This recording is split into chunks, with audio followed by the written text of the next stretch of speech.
So kidney function. And watch out. Now I'm going to use my terminology in a way. So watch out. But I tried it to sort of sort it in a different way than other sources because maybe this is best how to divide it. Okay. First, I would call it a purification function, or you can call it water plant. Okay. Water plant or purification function. So first function is the purification function.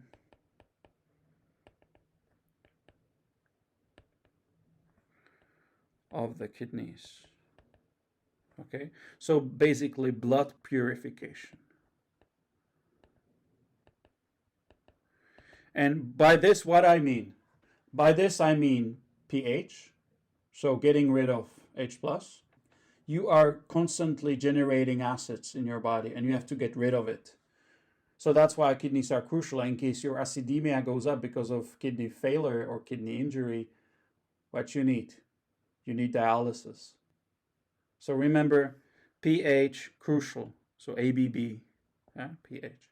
What else? Well, some ions. So of course, yeah, kidneys are continuously monitoring the level of all kinds of ions. And of course, first of all, always potassium should be the one. H+ and potassium, those should be the first ones you should think of. And of course, potassium is crucial because this will kill you. And the reason is arrhythmia, remember that. So, of course, ions, balance of the ions. Well, and what else? Well, of course, you're getting rid of many waste products. So remember, urea, uric acid, and everything, you're getting rid of it. If you're destroying proteins and everything, you need to get rid of it. Creatinine, you have to get rid of it. By the way, the amount of creatinine depends on what? How much muscles you have. So that's very important.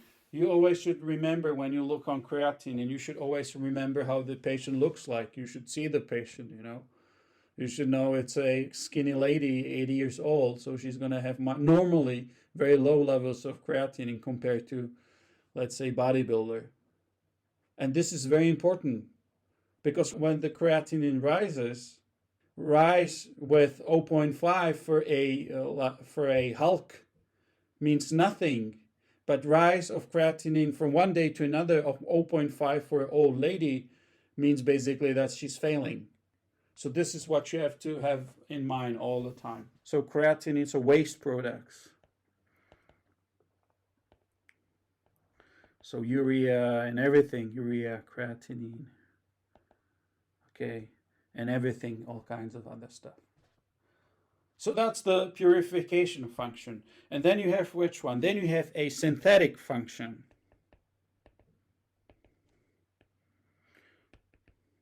So it's producing something. And you know what? Many students don't know. But you should remember on energy metabolism. Why? So in energy metabolism,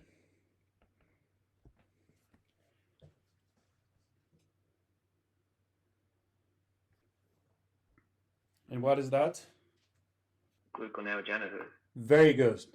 So glucose production. And this is specially done during a stress response. You need kidneys for the acute stress reaction because they will help the liver and all the other organs to boost up the glucose. And what they say is like it helps like in 20 to 25% in the initial phase in the stress response. Then it decreases, of course. But for the initial boost, it's very helpful. It's a big help from the kidneys. Very good. So that's production of a, let's say, energy source. But what about production or synthesis or something which is very important for control? Those are hormones. And what's the hormone you should all know? And it's EPO. Okay? And this is crucial because you now all should remember, in case the kidneys chronically fail and in case you're having chronic kidney disease, so their function decreases through years, you bet the patient's going to have anemia because of low production of EPO. So remember anemia. By the way, if the patient has a chronic kidney disease and, for example, now his only problem or her problem is anemia, is this indication for dialysis? No, because you can supplement EPO. You just give shots of EPO like all the cyclists do, so you just use it for the patient now. You can artificially give EPO. So if we're talking about anemia induced by kidney problem, it's not a big deal because we can supplement EPO. Yeah, but you should always think of it. Always when there's someone with failing kidneys, and moreover, if it's seriously failing, that means he has to be on dialysis. Anyone who's on dialysis is going to have problems with anemia. And you have to deal with that, okay? Supplement EPO. Okay? And this is the only chronic disease, if you know the anemias of chronic disease, as you have in on-coiled video. This is the only anemia of chronic disease, if we're talking about chronic disease of kidneys, where actually EPO is going to help. Because in other cases, if you have a chronic inflammation somewhere, chronic disease, the problem is where? Hepcidin blocks iron in the cells, and you are not resorbing iron. So in this case, the main thing is you have to treat the initial disease, the original disease which caused the anemia. Except chronic kidney disease, where actually EPO, decreased EPO, is one of the major factors. So if you give it, you could improve the anemia. So those are hormones, or first one. There's another one. Calcitriol. Very good, very good, very good. But I'll go with my order, sorry, not to forget it. So remember also thrombopoietin. So remember thrombopoietin. But this, by the way, are kidneys the only producer of thrombopoietin? No, also the liver. Very good. And actually, to be honest, liver is the major and most important producer of thrombopoietin. And kidneys is just just a small cousin, very small cousin. And by the way, what we know is that it's not crucial. In chronic kidney disease, if the thrombopoietin production is minimal, it won't too much impair the production of the platelets because liver is important. So it's just that you know, but the major producer is liver.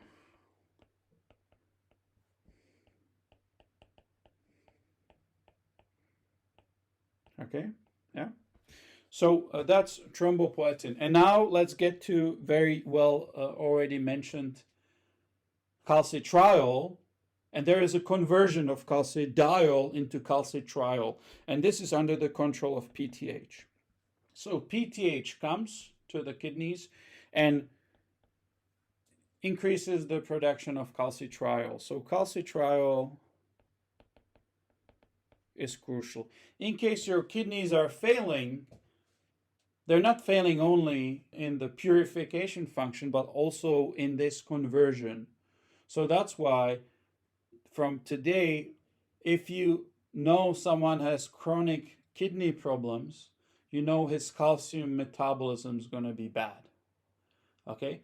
And how this works? Well, you don't have enough of calcitriol, so that's why the resorption of calcium from GIT is bad. So that's why you have hypocalcemia, okay? So if there is a chronic kidney disease, you have hypocalcemia, and this triggers PTH levels. But these PTH levels are high, but PTH is not functioning in the kidneys. So the resorption from GIT tract will not improve. But what will this cause is bone resorption, a major bone resorption. So you're going to start osteoclasts through osteoblasts. You activate osteoblasts, and with this you activate with the Rankel system, you activate the osteoclast, and you start destroying your bones.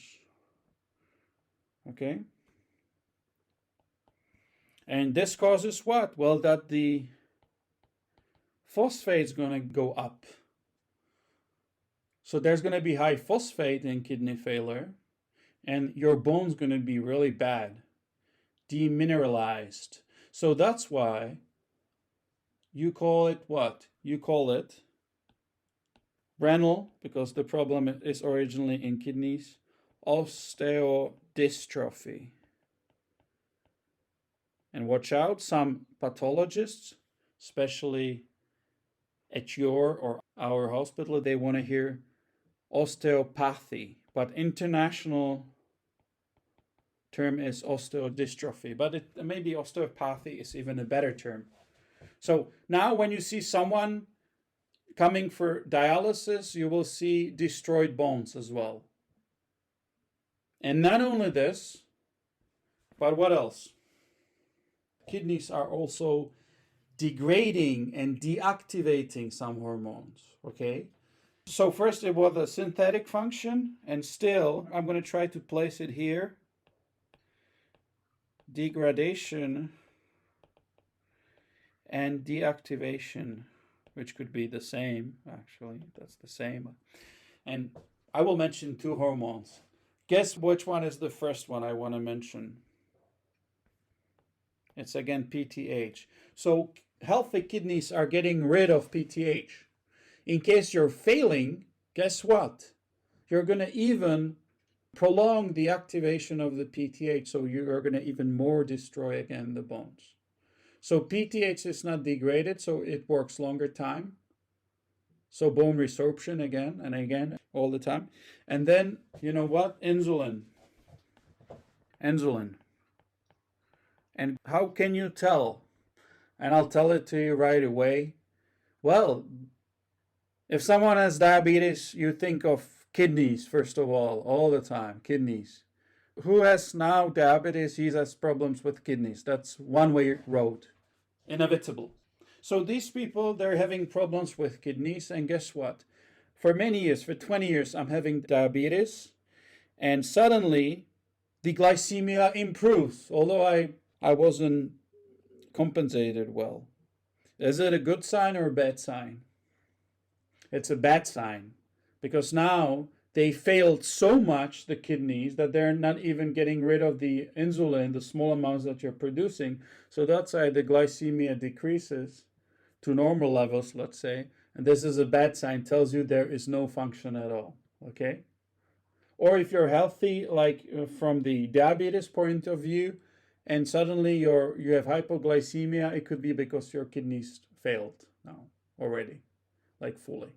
So unfortunately, the improvement on glycemia in diabetic patients is a bad sign. I will write improvement of glycemia, bad sign.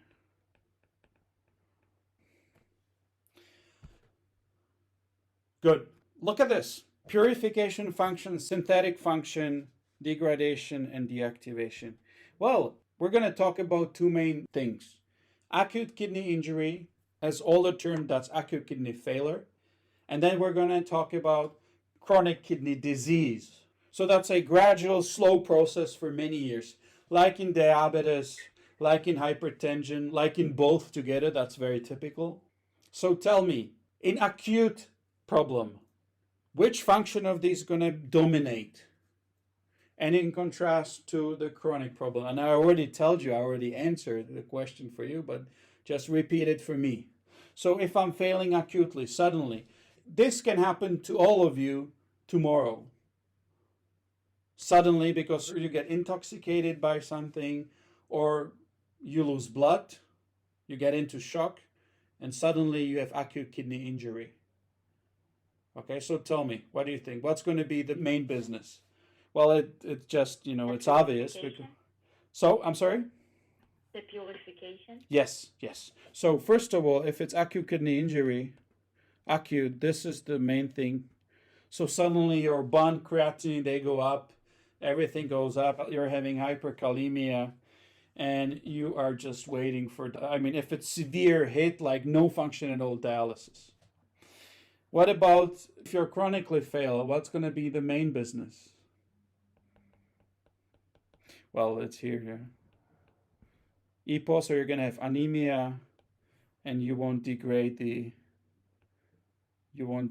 hormones. But so it's the hormonal part. So basically, if you're slowly failing, you know, like your ions, it's not so, I mean, it's not the major problem in a way. Of course, when you fail fully, you need dialysis as well. But, you know, it's like you are failing slowly. So the GFR is decreasing. You still have some function for filtering the ions and everything, but you are not producing EPO and other hormones. So that's why you're going to have anemia first. Or that's the main hallmark, the anemia. Okay? Great. I have a question. Yes.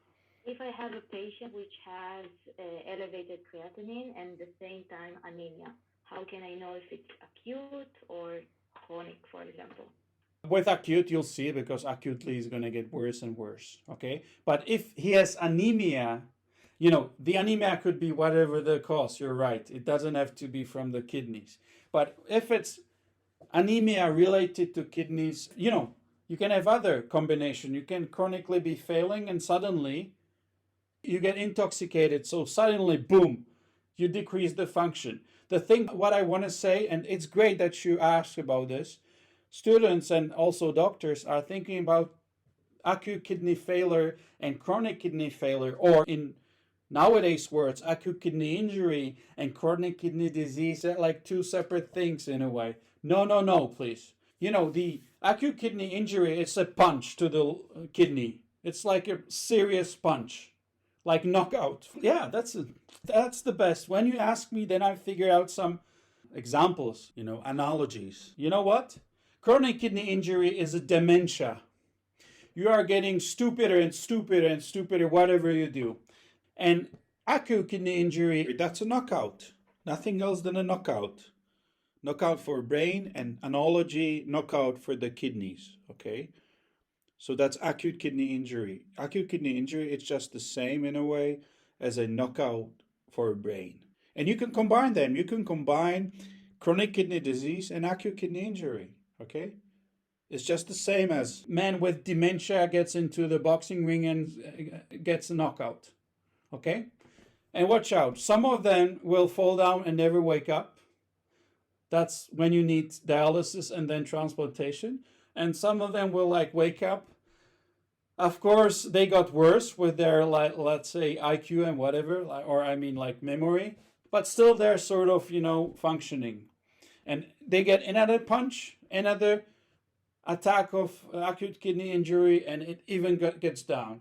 So if you're 40 and suddenly you have like two knockouts in a way, you're going to fail in 10 years or, yeah? Get the point? So they combine. But unfortunately, chronic kidney disease, it's a way slow way to dialysis. Acute kidney injury, it's a fast way, immediate. It doesn't have to get to dialysis if you save the kidneys, if you immediately try to support the function of the kidneys. For example, by infusion. If it's ischemic, if someone is bleeding, he's in shock, you normalize the pressure and the function comes back. So it's timing and the severity. Very good question. So, more questions. So, thanks for watching, and don't forget to subscribe and ring that bell. And as always, check the description below for supplementary questions and other materials.